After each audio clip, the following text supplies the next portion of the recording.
تأمل أيا صاحبي ما ترى۔ جس سے سیدنا عیسیٰ علیہ السلام کا انتقال ہو جائے گا، اس کے بعد بہت ساری علامات ہیں جو علامات کبریٰ ہی میں سے ہیں۔ جتنی تیزی سے لوگ دین پر داخل ہوئے تھے، مسلمان ہوئے تھے، اب اتنے فتنے آئیں گے کہ یہ واپسی ان کی شروع ہو جائے گی اور یہ دین کو چھوڑنے والے بن جائیں گے۔ حضرت اسماعیل علیہ السلام کی اولاد میں سے بھی کوئی ہوں گے جو حکومت کریں گے، اور لوگ اس قدر فتنوں میں مبتلا ہو جائیں گے کہ دین سے پھر جائیں گے۔ ایمان کی حالت اتنی خراب ہو جائے گی کہ کوئی سرعام زنا بھی کرے گا اس کو روکنے والا کوئی نہیں ہوگا۔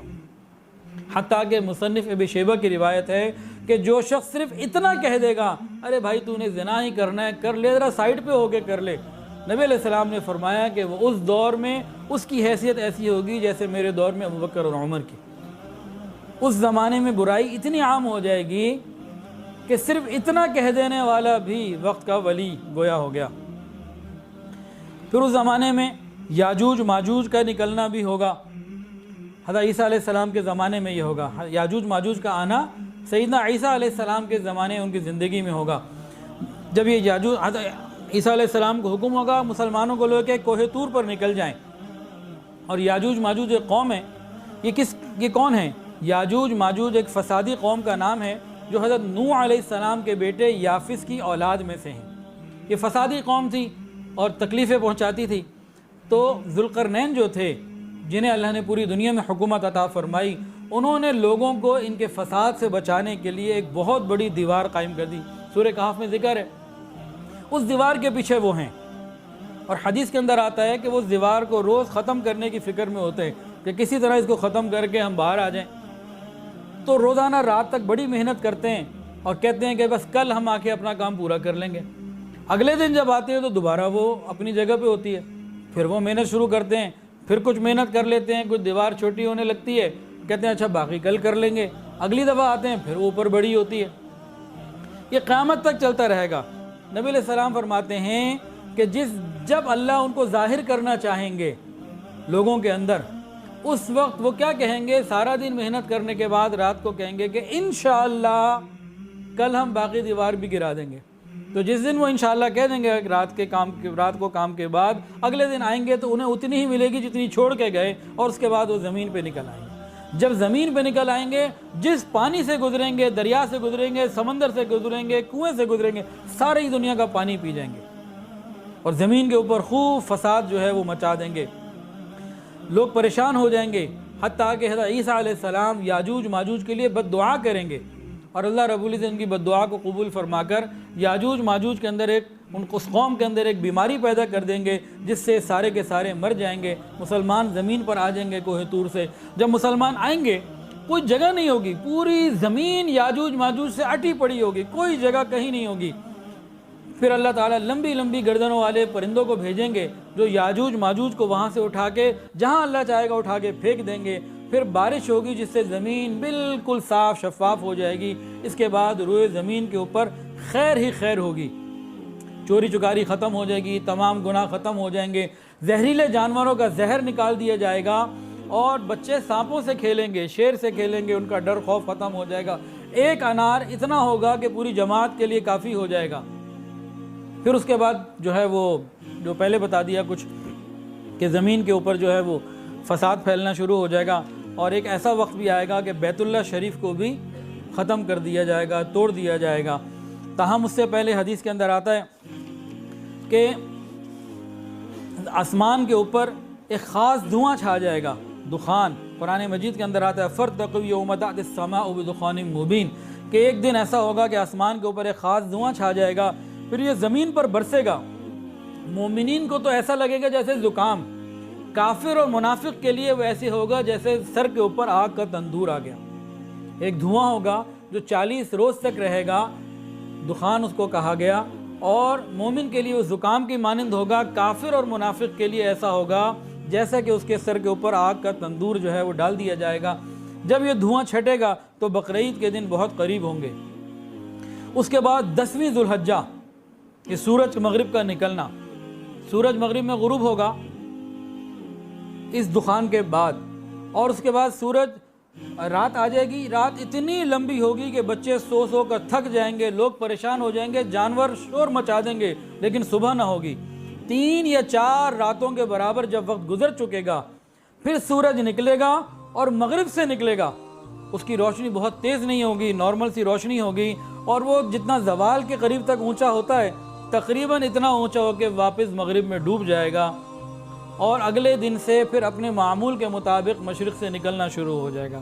یہ سورج کا مغرب سے نکلنا وہ وقت ہوگا کہ اس کے بعد کسی گناہ گار کی توبہ قبول نہیں ہوگی۔ کوئی گناہ گار توبہ کرنا چاہے گا، توبہ قبول نہیں ہوگی۔ کوئی کافر ایمان لانا چاہے گا، اس کا ایمان معتبر نہیں ہوگا۔ اس سے پہلے موقع ہے، تو سورج کا مغرب سے نکلنا ہوگا۔ اس کے بعد کیا ہوگا؟ بالکل قریب اور قریب قیامت کے اندر مکہ معظمہ میں، مکہ مکرمہ میں ایک پہاڑی ہے صفا، ان الصفا والمروہ من شعائر اللہ۔ اس پہاڑی کے اندر ایک زلزلہ آئے گا، وہ پھٹ جائے گی، اس کے اندر ایک عجیب و غریب قسم کا جانور نکلے گا، جس کا سر بیل کی طرح ہوگا، آنکھیں خنزیر کی طرح ہوں گی، کان اس کا ہاتھی کی طرح ہوگا، گردن اس کی شتر مرغ کی طرح ہوگی، اور سینہ اس کا شیر کی طرح ہوگا، جسمانی رنگت چیتے کی طرح ہوگی، اس کی پچھاڑی بلی کی طرح ہوگی، اور اس کی دم مینڈے کی طرح ہوگی۔ حضرت سلیمان علیہ السلام، حضرت موسیٰ علیہ السلام کا عصا اور حضرت سلیمان علیہ السلام کی انگوٹھی اس کے ہاتھ میں ہوگی۔ حضرت موسیٰ علیہ السلام کا عصا اور حضرت سلیمان علیہ السلام کی انگوٹھی اس کے ہاتھ میں ہوگی۔ وہ ہر مومن اور کافر کی پیشانی پر نشان لگائے گا۔ یہ عجیب جانور ہوگا، ساری دنیا میں گھومے گا، لوگوں سے باتیں کرے گا۔ اس کو دیکھ کر کافر بھی ایمان لائیں گے، لیکن کافروں کا ایمان لانا اس وقت قبول نہیں ہوگا۔ اس کے بعد پھر آگ ایک یمن سے نکلے گی، جو لوگوں کو محشر کی طرف جو ہے وہ ہانک کر لے جائے گی، اور قرآن کریم لوگوں کے سینوں سے بھی اٹھا لیا جائے گا، اور کتابوں میں جو لکھا ہوگا وہ بھی اٹھا لیا جائے گا۔ اس کے بعد زمین کے اوپر اللہ کا نام لینے والا کوئی نہیں ہوگا، مومنین بھی اٹھا لیے جائیں گے، اور ایک نہایت فرحت بخش ہوا چلے گی جو تمام مومنین کی روح کو قبض کر لے گی۔ پوری دنیا میں کوئی اللہ کا نام لینے والا نہ رہے گا، دنیا میں صرف کفار ہوں گے، بدکار ہوں گے، اشرار الناس ہوں گے، بدترین لوگ زمین کے اوپر ہوں گے۔ حکومت پر حبشہ کے کافر مسلط ہو جائیں گے، جو خانہ کعبہ کو شہید کر دیں گے۔ کئی سال اسی طرح گزریں گے، پھر اچانک جمعے کے دن 10 محرم کو حضرت اسرافیل علیہ السلام سور پھونکیں گے، اور قیامت جو آئے گی یہ بدترین لوگوں کے اوپر قائم ہوگی۔ جب تک زمین کے اوپر اللہ کا نام لینے والا کوئی ہے، قیامت قائم نہیں آ سکتی۔ لوگ چاہتے ہیں مسلمانوں کو دنیا سے ختم کر دیں، یاد رکھیں جب تک مسلمان ہے قیامت نہیں آ سکتی۔ جب مسلمان ختم ہو جائیں گے تو دنیا کو بھی اللہ لپیٹ دیں گے۔ تو یہ وقت آنے والا ہے۔ اب ان ساری باتوں کا مقصد کیا ہے؟ کیا یہ ہم نے کانوں کی عیاشی کے لیے سنا کہ جی ہمیں بڑی اچھی انفارمیشن مل گئی، آج تو بڑا مزہ آیا، معلوم ہو گیا؟ خالی انفارمیشن، اس کا کوئی فائدہ نہیں۔ اس سے بہت زیادہ انفارمیشن شیطان کے پاس ہے۔ عمل پر آ جائیں، آخرت کی تیاری پر آ جائیں، اللہ کے سامنے حاضر ہونے کا خیال ہمارے ذہنوں میں ہو، پھر بات بنے گی۔ علماء کے ساتھ اپنے وقت کو لگائیں۔ خالی یہ سوچنا کہ امام مہدی آئیں گے سب ٹھیک ہو جائے گا، نہیں، اس سے پہلے حالات کیا آنے، کتنی بڑی تعداد میں جو ہے وہ قتل ہونا ہے، اور کتنی بڑی تعداد میں، حتیٰ کہ مسلمان اتنی مفلسی میں آ جائیں گے کہ ایک حدیث کے مطابق ایک بیل کا سر انہیں 100 دینار کا لگ رہا ہوگا۔ 100 سونے کے سکے کہاں اور ایک بیل کا سر کہاں؟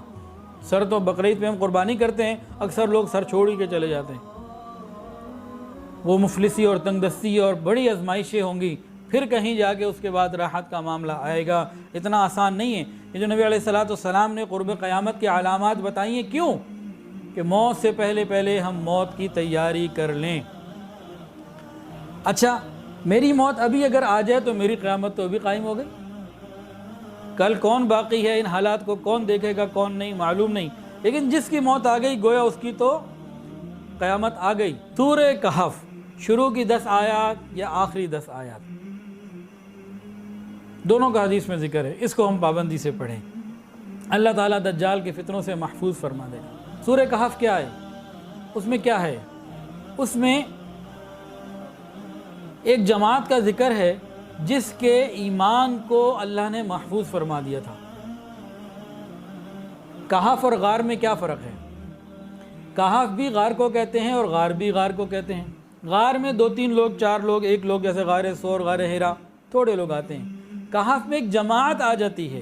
حضرت جی دامت برکاتہم نے ارشاد فرمایا کہ آج کے زمانے میں بھی کچھ کہف ہیں، اس کہف کے اندر جو آ جائے گا تو اللہ اس کے ایمان کی حفاظت فرمائیں گے۔ فرمایا ایک تو مکہ مدینہ کہف ہے، دجال وہاں داخل نہیں ہو سکے گا۔ دوسرا فرمایا درس قرآن مجید کو سمجھنا، اس کی تعلیم میں بیٹھنا، یہ کہف ہے۔ فرمایا مدارس دینیہ، یہ کہف ہیں، جو مدارس دینیہ سے تعلق رکھنے والا ہوگا ایک کہف میں آ جائے گا، ایمان کو بچا لے گا۔ چوتھا فرمایا تبلیغی جماعت، اس کام سے وابستہ ہونے والا ایک کہف میں آ جائے گا جس کا ایمان محفوظ ہو جائے گا۔ اور پانچواں فرمایا کہ یہ اللہ والوں کی خانقاہیں، یہ مشائخ کی نسبتیں اور یہ ان کے ساتھ تعلق، ان کے ساتھ جوڑ، یہ ایک ایسا کہف بن جائے گا جو ہمارے ایمان کی حفاظت فرما لے۔